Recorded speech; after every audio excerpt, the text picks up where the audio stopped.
உலக தமிழ் கிறிஸ்தவர்களுக்காக முழு வேதாகமத்தையும் தெளிவாக சரியாக கற்றுக்கொள்ள ஓர் அரிய வாய்ப்பு. அகில உலக கிறிஸ்தவர்களுக்கான தொலைதூர ஓர்கல்வி திட்டம்.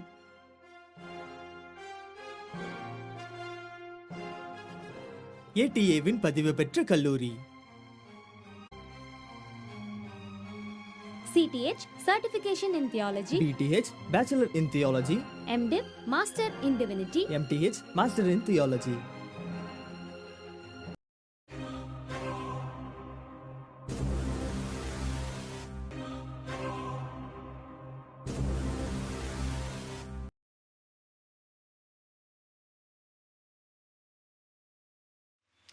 அப்புறம் மனிதனை குறித்து ரெண்டும் பின்னி பணஞ்சிருக்குது. ஆனால் தனியாக நீங்கள் எடுக்கலாம், பட் இப்போ டைம் இல்லை. அது நீங்கள் இதை ஒரு அவுட்லைனாக மாத்திரம் எடுத்துகிட்டு நீங்கள் please explore it, probe it. மனிதன் யார்? மனிதன் இவர் எல்லையற்ற நீதிபரர். இந்த தேவனாகிய கர்த்தர் எல்லையற்ற நீதிபரர். எனவே மனிதனிடத்திலே எல்லையற்ற நீதியை எதிர்பார்க்கிறார். நான் பரிசுத்தர் ஆகினால் நீங்களும் பரிசுத்தராயிருங்கள். Amazing versus. ஸோ நான் நீதிபரராக இருக்கிறது போல நீங்கள் நீதியை நடப்பிக்க வேண்டும் அப்படிங்கிறது தான் அவருடைய ஸ்டாண்டர்ட். என்னை போல, தேவனை போல. ஓகேவா? ஸோ அந்த தேவனுக்கு முன்பதாக, எல்லையற்ற நீதிபரருக்கு முன்பதாக மனிதன் எல்லையற்ற பாவியாக இருக்கிறான். ஆகையினாலே எல்லையற்ற விதத்திலே அவன் அவருடைய ஆக்கினை தீர்ப்புக்குட்பட்டவனாக இருக்கிறான். இதெல்லாம் ரொம்ப முக்கியம். யாரும் விட முடியாது.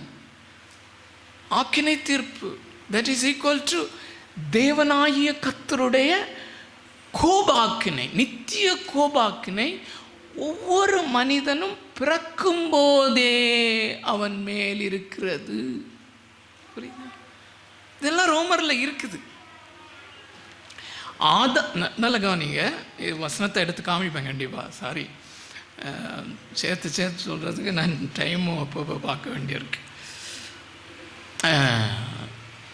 நல்ல கவனிங்க, வேதாகம் அல்லது சத்தியத்தின்படி, ஐ எம்பசைஸ் அகெயின், சத்தியத்தின்படி கடவுள் படைத்தவர் மனிதனை எப்படி பார்க்கிறார் என்றால், நல்லா, ஆதாம் என்று பாவம் செய்தானோ, ஆதாம் எப்படிப்பட்ட கீழ்ப்படியாமையை நடப்பித்தானோ அதே கீழ்ப்படியாமையை நானும் நீங்களும் செய்துவிட்டோம்.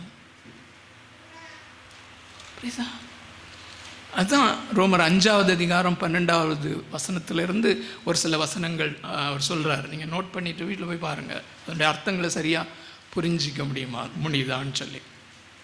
ஸோ ஆகையினாலே அவன் பிறக்கும் போதே தேவ கோபாக்கினைக்கு உட்பட்டவனாக இருக்கிறான் அப்படிங்கிறத இயேசு யோவான் எழுதின சுவிசேஷம் 3வது அதிகாரத்திலேயே ரொம்ப தெளிவாக சொல்கிறார். இயேசு சொல்கிறார், சால் ஜீசஸ் ஸ்பீக்கிங்.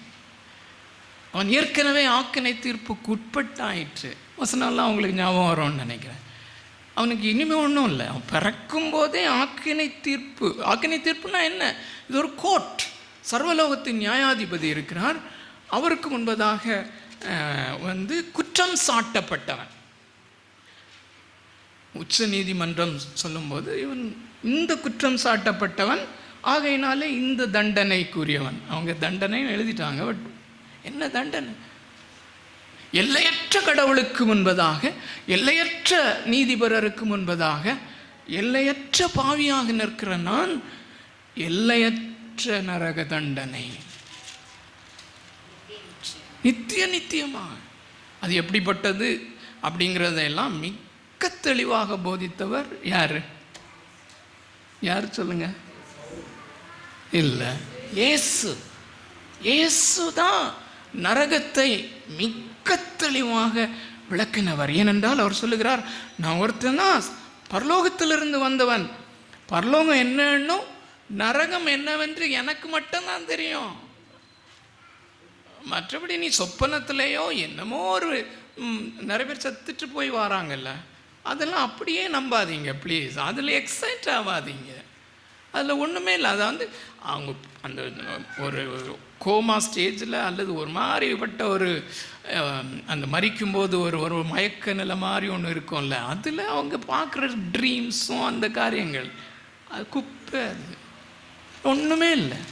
இயேசு மிக்க தெளிவாங்க, நான் தான் சத்தியத்துக்கு சாட்சியாய் நான் வந்தேன், நான் சத்தியம், நானே சத்தியம், நான் ஒருத்தன் தான், ஐ ஆம் தி அத்தாரிட்டி. ஹெல்லை பற்றி அத்தாரிட்டி நான் தான். அதனால தான் போட்டிருக்கு, உங்கள் ஆத்துமாவையும் சரீரத்தையும் நரகத்திலே ஐ திங்க் தள்ள வல்லவரே. அட்லீஸ்ட் இங்கிலீஷ்லேயாவது அப்படி இருக்கு. தமிழ் அப்படி தானே இருக்கு. S, okay. ஸோ மனிதன் எல்லையற்ற பாவியாக இருக்கிறான். ஆனால் ஷார்ட்டாக நோட் பண்ணிக்கோங்க, அப்புறம் வசனத்தை பாருங்கள். 1-2 வசனங்களையாவது நான் காட்டணும். இந்த 3வது குறிப்பு இது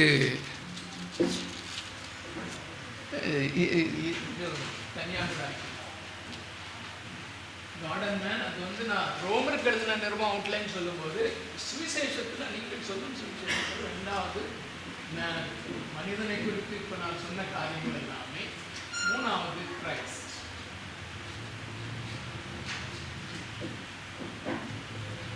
ஒரே வார்த்தையில் சொல்றதுன்னா கிரைஸ்ட் த ரிடம்ஷன், கிறிஸ்து மீட்பு, அவரே மீட்பாக இருக்கிறார் அப்படிங்கிறது. இப்போ ரோமருக்கு எழுதின அவுட்லைன் அதில் போங்க. எது வரைக்கும் வந்திருக்கோம் சொல்லுங்கள்? 3:20 வரைக்கும். Very good. ஸோ 3:21 ஷார்ப், ஆக்சுவலாக வேறு ஒன்றும் கன்ஃபியூஷனே இல்லை. 21 8வது அதிகாரம் 39வது வசனம் வரையிலும், தட் இஸ் 8வது அதிகாரம் கடைசி வசனம் வரையிலும். தம்பி பாட்டு நடத்தும்போது ஒரு தம்பி சொன்னாங்க, அந்த கிறிஸ்துவின் அன்பை விட்டு என்னை பிரிப்பவன் யார், அதுதான் கடைசி பேசேஜ். அதெல்லாம் mind boggling passages.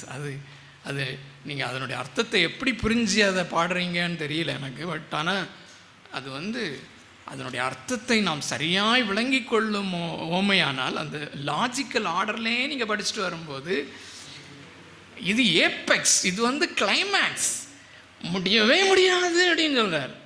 It's impossible to separate one man. இந்த லாஜிக்கல் ப்ரொக்ரெஷனில் ட்ராவல் பண்ணி வர்றவன் மிக உதாரணமாக. ஸோ 3:21 வெரி குட், நல்லா ஃபாலோ பண்ணுறேன். 8வது அதிகாரம் 39வது வசனம் வரையிலும் கிறிஸ்துவுக்குள்ளே நீ வருகிறபடினாலே அல்லது ரட்சிக்கப்படுகிறதுனாலே. இப்போ இந்த 3வது அதிகாரம் 21 சொன்னேன் பார்த்தீங்களா? இப்போ கவனிங்க, 25, 26 தான் அந்த கிளைமேக்ஸ் காஸ்பல். அதாவது அதில் என்ன நடக்குதுன்னு சொன்னால், ஒரு பாவி இயேசு கிறிஸ்துவை அங்கே கிருபாதார பலின்னு போட்டிருக்கு. ஆக்சுவலாக அதில் கோப நிவாரண பலியாக அவன் பார்க்கிறான், அவரை விசுவாசிக்கிறான், அவன் விசுவாசத்தினாலே நீதிமானாக்கப்படுகிறான். அந்த அனுபவம் எப்படி முதல்லேருந்தே ட்ராவல் பண்ணணும், எடுத்தோடனே அங்கே வர முடியாது. ப்ளீஸ், அதுதான் முக்கியம். என்னுடைய ஆக்கினை தீர்ப்பை நான் உணராமல், இது முக்கியம். நான் எப்படிப்பட்ட பாவியாக இருந்தேன், என் தேவன் எப்படிப்பட்ட நீதியை என்னிலே எதிர்பார்த்தார், அவர் எப்படிப்பட்ட நீதிபரர், அவருடைய நியாயப்பிரமாணத்திற்கு முன்பதாக நான் எப்படிப்பட்டவனாக இருந்தேன் அப்படிங்கிறத ரியலைஸ் பண்ணாமல் இந்த 25, 26 இயேசுனுடைய கிருபாதார பலி அப்படின்னு ரியலைஸ் பண்ணவே முடியாது. It's amazing. ஸோ கேள்வி என்னன்னா, நீங்கள் ரட்சிக்கப்பட்டிருக்கீங்களா? ஆமாம், ஓகே. இயேசுவை யாராக அறிந்திருக்கிறீர்கள்? இந்த வசனத்தின்படி உங்களுடைய மேலே இருந்த ஆக்கினை தீர்ப்பினுடைய கோப ஆக்கினையினுடைய நிவாரண பலியாக அறிந்திருக்கிறீர்களா? இல்லைன்னா நீங்கள் என்ன நினைச்சாலும் சரி, உங்களுடைய ஒப்பீனியன் எதுவாக இருந்தாலும் எனக்கு கவலையே கிடையாது. பிகாஸ் உங்கள் ஒப்பீனியன் என்னுடைய ஒப்பீனியன் எல்லாமே குப்பையில் போட வேண்டியது. ஸோ இந்த ஆர்டரில் வரும்போது அங்கே விசுவாசத்தினால் நீதிமானாக்கப்படுகிறோம். இப்படி விசுவாசத்தினாலே நீதிமானாக்கப்படுகிறவன் 5வது அதிகாரம் வரும்போது கிறிஸ்துவுக்கு உள்ளாக்கப்படுகிறான். அமேசிங் ட்ரூத், அது சத்தியம். நமக்கு விளங்காதானா? யூனிஃபிகேஷன் இங்கிலீஷில் சொல்லுவாங்க. கிறிஸ்துவுக்கு உள்ளாக்கப்படுகிறான், கிறிஸ்து எனக்குள்ளாக வருகிறார். அப்படி ஒரு யூனியன் அங்கே உண்டாகிறது. கணவன் மனைவி உறவு இருக்குது பார்த்தீங்களா, அது எதுக்காக கடவுள் உண்டாக்கினார் அப்படின்னு நினைக்கும் போது நீங்கள் சும்மா யோசிக்கலாம். அது பிள்ளைகளை பெற்று பிள்ளைகளின் பிள்ளைகள் பிள்ளைகளின் பிள்ளை, அது 2வது தான். முதலாவது இயேசு கிறிஸ்துவுக்கும் எனக்கும் உள்ள அந்த ரிலேஷன்ஷிப்புடைய மகிமையினுடைய உன்னதம். எனக்கு வார்த்தை வரல, அதனால் அந்த மகிமையினுடைய உன்னதத்தை நான் உணரும்படியாக தான் திருமண பந்தம், the sweetness of the husband and wife relationship. It is to reflect the union with Christ. Amazing teaching. இதெல்லாம் 5வது அதிகாரம், ரோமர் 5, 6, 7, 8 அறிஞ்சிருக்கீங்களா? Do you know that? So இந்த 3 இல்லாதது சுவிசேஷமாகாது. இப்போ 1:25 ஆயிடுச்சு. இனி ரட்சிப்புக்கு இன்னும் ஒரு காரியம், ஒரு எலிமெண்ட் இருக்குது. என்னது? இப்போ நான் முதல் 2 கேள்வி கேட்டேன் பார்த்தீங்களா? 2 கேள்வியில் முதல் கேள்விக்கான விட தான் இது. ஒரே ஒரு குவாலிஃபிகேஷன், பரலோகத்துக்கு செல்வதற்கு இந்த ஒரு வார்த்தை, இந்த ஒரு குவாலிஃபிகேஷன், இது ஒன்று தான். அது யாராக இருந்தாலும் சரி, அது மோகன் சீலாசரசானாலும் சரி, அது மேபி ஆகஸ்டின் ஜபக்குமாரானாலும் சரி, ராதா ஜோசில் நானானாலும் சரி, அல்லது நான் ஒன்றுமே செய்யலை ஆண்டவருக்காக அமேசிங்கான காரியங்கள் செஞ்ச யாரையும் நீங்கள் கொண்டு வாங்க, எல்லாருக்கும் யாரானாலும் சரி, இந்த சுவிசேஷம், இந்த காஸ்பல் தான். ப்ளஸ் இன்னொரு காரியம் இருக்குது, குவாலிஃபிகேஷன். என் பாட்டில் சிம்பிள், கண்டிப்பாக உங்களால் சொல்ல முடியும். Try it.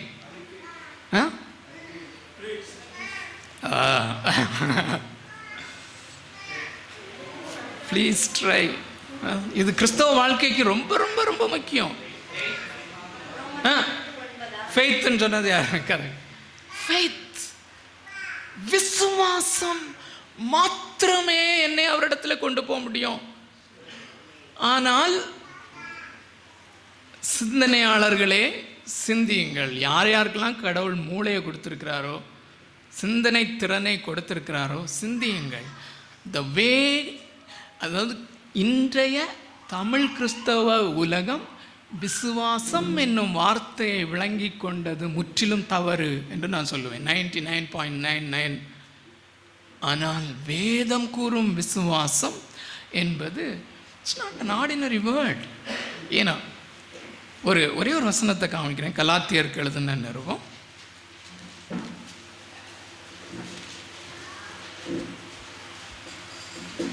கலாத்தியரும் இதே மாதிரி ரோமர் மாதிரி அப்படிங்கிறது உங்களுக்கு தெரிஞ்சிருக்கும். கலாத்தியர் 5வது அதிகாரம்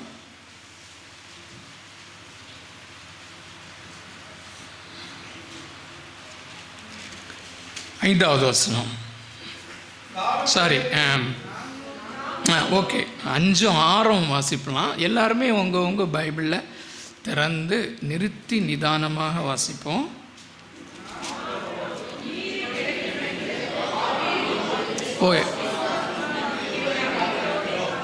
நான் எல்லாரையும் வாசிக்க சொல்லலை, எல்லாருமே பாருங்க.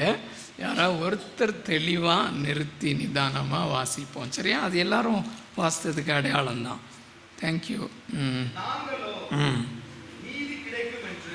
நீதி கிடைக்கும் என்று, அதாவது இவர் என்ன சொல்கிறாருன்னா, இது இந்த மேலேயும் கீழேயும் விளக்கமாக சொல்ல எனக்கு டைம் இல்லை. நான் இறுதியிலே கடவுளுடைய சமூகத்திலே போய் நிற்கும்போது, அல்லது நீதியுள்ள நியாயாதிபதியாகிய அவருடைய சிங்காசனத்தின் முன்பாக நிற்கும்போது, அந்த நீதி எனக்கு கிடைக்க போகிற நீதியை குறித்து சொல்லுகிறார். நாங்களோ நீதி கிடைக்கும் என்று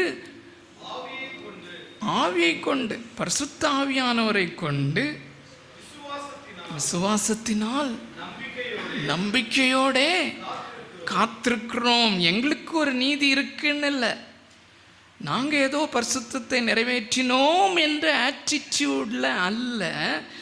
அதுக்கு நேரம் ஆப்போசிட்டானது. ஒரு அடுத்த வசனத்தில் தான் நான் சொல்கிறேன், மிக முக்கியமான வார்த்தை இருக்குது, ஃப்ரேஸ், சொற்றொடர் இருக்குது.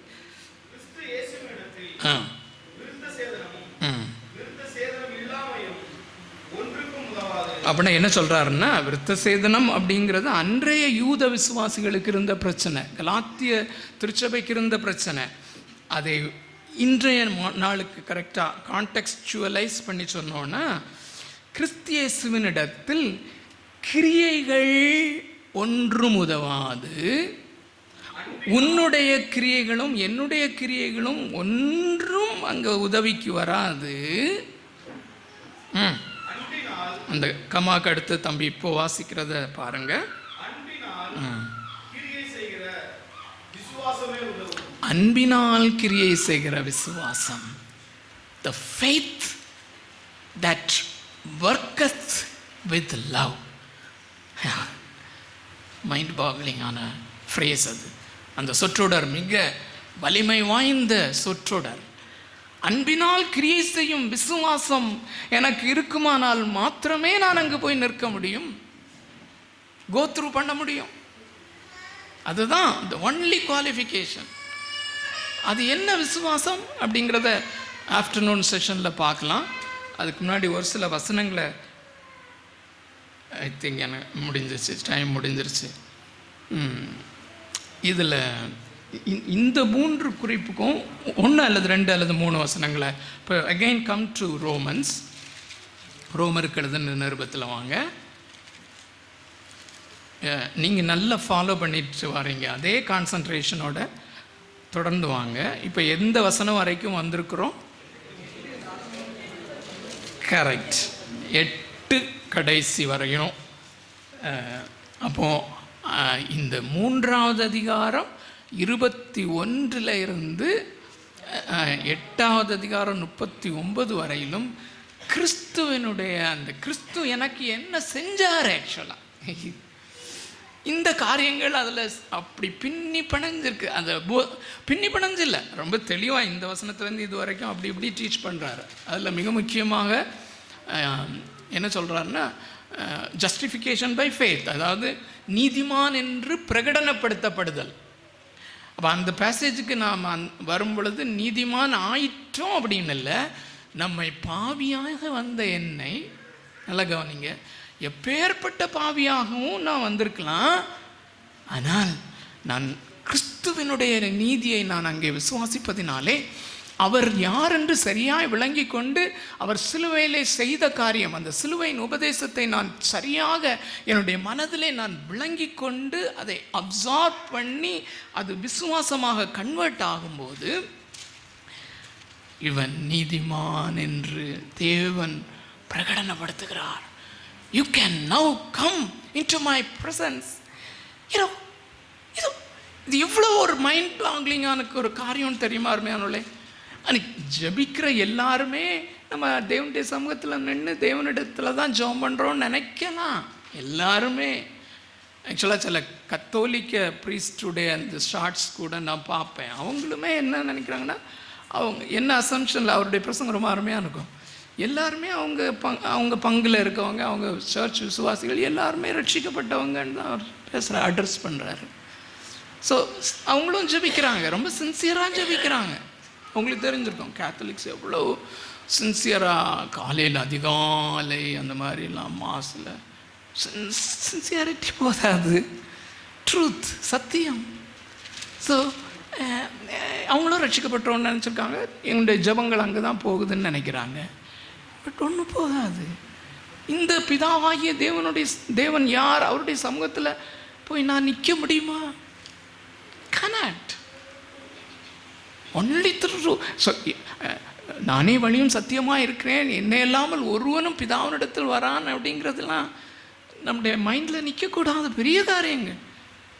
இயேசு கிறிஸ்து யாரென்றும் அவர் செய்த வேலை என்ன என்றும் நான் விளங்கி கொண்டு அது விசுவாசமாக மாறாத வரையிலும் அது பியூட்டிஃபுல்லாக உங்களுக்கு காமிச்சிருப்பேன். அந்த 5வது அதிகாரம் 1வது வசனம் தான் அந்த எக்ஸ்பீரியன்ஸை காட்டுது. அந்த நிலைமையில் நம்ம வரும்போது தான் ஜெபிக்க தகுதியுடையவர்களாக அவருடைய சமூகத்தில் நிற்கக்கூடியவர்களாக இருக்கிறோம். ஸோ அதை தான் நம்ம விசுவாசத்தினாலே நீதிமான் என்று பிரகடனப்படுத்தப்படுதல், அதுக்கு பிறகு யூனிஃபிகேஷன், கிறிஸ்துவோடு கூட ஒன்றிணைக்கப்படுதல், அடாப்ஷன். இப்படிப்பட்ட நெருங்க முடியாத பிதாவாகிய தேவன் அவருக்கு ஒரே ஒரு குமாரன் தான் உண்டு. அவரை தான் அவர் அலாதியாய் நேசிக்கிறார், இட்டர்னலி அவரிடத்திலே பிரியமாயிருக்கிறார். மனிதர்கள் யாரையும் அவர் நேசிக்க முடியாது. காசு எல்லாரும் பாவம் செய்தவர்களாக அவருடைய ஆக்கினை தீர்ப்பை சுமந்து கொண்டிருக்கும்போது எப்படி நேசிக்க முடியும்? இதெல்லாம் ரொம்ப, ஏன்னா நேற்று நான் கேட்ட அந்த பிரசங்கியார் சொன்னார், எல்லாரையும் நேசிக்கிறார். இன்னும் வேதம் மிக மிக தெளிவாய் போதிக்கிறது. ஒன்றுமே தெரியாம தைரியமாக பேசுகிற அவர் ஒருவரை மாத்திரம் அலாதியாய் நேசிக்கிறார். அவர் அவருடைய ஒரே குமாரனாகிய இயேசு கிறிஸ்து. ஆனால் பாவியாகிய நானும் நீயும் ஆக்கினை தீர்ப்பை சுமந்தவர்களாக இருந்த நாம என்று அவருக்கு உள்ளாக வந்திருக்கிறோமோ, அவரை நேசிக்கிற அதே நேசம் எனக்குள்ளே இருக்கிறது. வா, திஸ் இஸ் ஆசம். அருமையானே, அதான் 5வது அதிகாரம் 5வது வசனத்தில் தான் இந்த காஸ்பல் அப்படிங்கிற அந்த ரோமருக்கு எழுதின நிருபத்தில் முதல் முறையாக தேவனுடைய அன்பை குறித்து பார்க்குறோம். நமக்கு அருளப்பட்ட பரிசுத்த ஆவியினாலே தேவனுடைய அன்பு நம்முடைய உள்ளங்களிலே. பிதாவாகிய தேவனுடைய அன்பு பாவியாய் என்னுடைய உள்ளத்தில் ஊற்றப்பட்டிருக்குதா? அதை நான் எப்படி தாங்கிக் கொள்ள முடியும்? அருமையானே, யூனோ, C.H. ஸ்பர்ஜன் சில சமயம் சொல்லுவாராம், ராத்திரி சாயங்காலம் லேட்டாக ஜெபத்தை ஆரம்பித்து அவர் ஆண்டுடைய அன்பினால் நிரம்பி ஜோமன டைம் போயிட்டே இருக்குமா. அவர் சொல்லுவாராம், இந்த வார்த்தையை சொல்லி ஜெபம் பண்ணுவாராம், Lord will you stop pouring out your love, I have to go to bed. ஆண்டவரேன்னா படுக்கைக்கு சொல்ல நேரம் ஆயிடுச்சு, நான் நாளைக்கு செய்தி கொடுக்க வேண்டும். நீர் உடைய அன்பை ஊற்றுவது, அது ஒரு பெரிய ஒரு டேமை திறந்து விட்டால் தண்ணி எப்படி ஃபோர்ஸாக வருது, அதை காட்டிலும் மில்லியன் மடங்கு. அருமையான, once you know this truth, இந்த சத்தியத்தை நீங்கள் மைண்டில் விளங்குறது இல்லை. அதுதான் விசுவாசம்னு சொல்கிறேன். முடிஞ்சால் நான் சாயங்காலம் அதை வளர்க்குறேன். அது விசுவாசமாக கன்வெர்ட் ஆகிறது. அது இதை புரிஞ்சுக்கிட்டால் தான் முடியும். இந்த சத்தியத்தை நாம் அறிந்து கொள்ளும்போது அந்த விசுவாசமாக மாறி என்னை அவரோடு கூட அப்படி அவருடைய ப்ரெசன்ஸில் போக வைக்குது. சும்மா அந்த கீபோர்டுடைய இதில் அந்த இமோஷ்னலாக டைரெக்டாக ஹார்ட்டுக்கு நம்ம அப்ரோச் கொடுக்குறோம். That is wrong. மைண்டில் தான் ஹார்ட்டுக்கு போகணும். நம்ம முதலாவது இதை விளங்கி கொள்ள வேண்டும், இந்த சத்தியத்தை விளங்கி கொள்ள வேண்டும். தேவன் யார்? அவர் இயேசு கிறிஸ்துவிலே எனக்காக என்னதான் செஞ்சார், அதனுடைய மகத்துவம் என்ன அப்படிங்கிறது என் மைண்டு கிராஸ் பண்ணும்போது ஹார்ட் அன்பினால் பொங்குகிறது. That is worship. அதுதான் வர்ஷிப், அதுதான் அன்பு கூறுதல் அப்படிங்கிறது. ஸோ அதுக்கு பிறகு 11 எது வரைக்கும் வந்தோம்? 8வது அதிகாரம் வரைக்கும் வந்தோம். 9ம் 10ம் இஸ்ரவேலை தேவன் எப்படி ரட்சிக்கிறாருன்னு சொல்லி, அது ஏன் அங்கே வந்துங்கிறதும் ஒரு பெரிய முக்கியமான காரியம். நமக்கு நிச்சயத்தை உணர்த்துவிக்கும்படியாக இஸ்ரவேலரை முழுமையாய் ரட்சிப்பேன் என்று தேவன் கொடுத்த அந்த வாக்குத்தத்தையும் அவங்களில் நிறைவேற்றுவார் அப்படிங்கிறத சொல்கிறதுக்கு நமக்காக தான் நான் சொல்லியிருக்கிறார். நமக்கு எக்ஸாம்பிளாட்டு இஸ்ரவேலை நிறுத்தி 9, 10, 11 3 அதிகாரங்கள். அமேசிங். ஸோ இவ்வளோ ப்ரெஷஸாக எழுதி கொடுத்துருக்கும்போது நானும் நீங்களும் அதை படிக்க வேண்டாமா, அதை புரிஞ்சிக்க வேண்டாமா இல்லையா? யோசித்து பாருங்கள். ஸோ அது முடியும் போது ஒரு கிராண்ட் டாக்ஸாலஜின்னு சொல்லுவாங்க. அது 11வது அதிகாரம் கடைசி பகுதியில் ஒரு பவுல் பிரேக் அவுட் ஆகிறார். அப்படி ஒரு வர்ஷிப், அதுதான் ட்ரூ வர்ஷிப். 1வது அதிகாரம் 11வது அதிகாரம் அந்த பர்டிகுலர் வேர்ஸ் வரைக்கும் அந்த ரட்சிப்பினுடைய மேன்மையை விவரித்தவர், சுவிசேஷத்தினுடைய மேன்மையும் மகிமையும் எல்லாம் விவரித்தவர் ஒரு பெரிய ஆராதனையாக அவர் முடிக்கிறார். முடித்த பிறகு 12வது அதிகாரத்தில் இருந்து, நல்ல கவனிங்க, இதோட முடிக்கிறேன். 12வது அதிகாரத்தில் இருந்து 12வது அதிகாரம் 1வது வசனத்தில் இருந்து ஆனபடியால், இந்த ஆனபடியால் ரொம்ப முக்கியம். ஸோ அதில் தொடங்கி 16 வரையிலும் கடைசியில் நம்ம கலாத்தியர் 5வது அதிகாரத்தில் வாசித்தோம் இல்லையா, அன்பினால் கிரியை செய்யும் விசுவாசம்னா என்ன, அது எப்படி கிரியை செய்யும் ப்ராக்டிக்கலாக. உனக்கு விசுவாசம் வந்திருக்கு, இப்போ விசுவாசம்னா என்னன்னு சொல்லி 4வது அதிகாரம் 9, 10 அதிகாரத்தில் எல்லாம் பின்னி பிணைந்து அழகாக போதிச்சுட்டு, அதுதான் விசுவாசம். அந்த விசுவாசம் ஜெனுவைன் ஃபெய்த் இருக்கா, அந்த விசுவாசத்தினால அப்படி தொடர்ந்து 12வது அதிகாரத்தில் வரும்போது அது என்னிலே கிரியையாக எப்படி மாறுகிறது, அன்பினால் கிரியை செய்யும் விசுவாசம் அப்படிங்கிறது. ஸோ ரோமர் முடிஞ்சிச்சு ஃபுல்லாக. பட் முடிஞ்சால் மத்தியானத்துக்கு அப்புறம் உள்ள செஷனில் இதே கருத்துக்களில் 1-2 வசனங்களையும் காட்டிட்டு அந்த ஃபெய்த்தை பற்றி, அந்த ஜெனுவைன் ஃபெய்த், அது ரொம்ப முக்கியம். ஸோ ரெஸ்பான்ஸ் அது தனியாக இருக்குது. 4வது பாயிண்ட். இது 3 தான் காஸ்பல், சுவிசேஷ செய்தி, நற்செய்தி என்பது. இந்த 3 அடிப்படையில் நான் சொன்ன குறிப்புகள். 4வது, இவைகள் சொல்லப்படும் போது, இந்த 3 காரியங்களும் ஒன்று விடாமல் போதிக்கப்படும் போது, அறியப்படும் போது ஒரு ரெஸ்பான்ஸ் வருது கேட்குறவங்களுடைய இருதயத்தில் இருந்து. அது பரிசுத்த ஆவியானவர் கொடுப்பது. விசுவாசம் என்பது ரட்சிக்கும் விசுவாசம் என்பது நீங்களும் நானும் செய்கிறதில்லை, அது தேவன் அருளும் விசுவாசம். இது சும்மா நான் விசுவாசிக்கிறேன், நான் ஏற்றுக்கொண்டுட்டேன், நான் ஒரு டிசிஷன் எடுத்துட்டேன், அதனால் ரட்சிக்கப்பட்டேன்னு நிறைய பேர் சொல்கிறாங்க. அப்படி கிடையாது. தேவன் அருளுகிறார், அதே நேரத்தில் அதில் ஒரு பேரடாக்ஸும் இருக்குது, நான் விசுவாசிக்கிறேன். அது எப்படிங்கிறத மட்டும் விளங்கிக்கொள்ள நம்ம முயற்சிக்கலாம். இந்த தேவன் கொடுத்த விசுவாசம் மாத்திரமே நம்மை ரட்சிக்கும். எந்த மனிதனையும் தேவன் கொடுக்கிற விசுவாசம் மாத்திரமே ரட்சிக்கும். அது எனக்குள்ளே வரும்போது நான் தான் விசுவாசிக்கிறேன். அதில் காம்ப்ளிகேஷனே ஒன்றுமே இல்லை. ஓகே, இத்தனை மேன்மையான இந்த ரட்சிப்பை, இந்த சுவிசேஷத்தை புரிந்து கொள்ள பரிசுத்த ஆவியானவர் நமக்கு தொடர்ந்து உதவி செய்வாராக.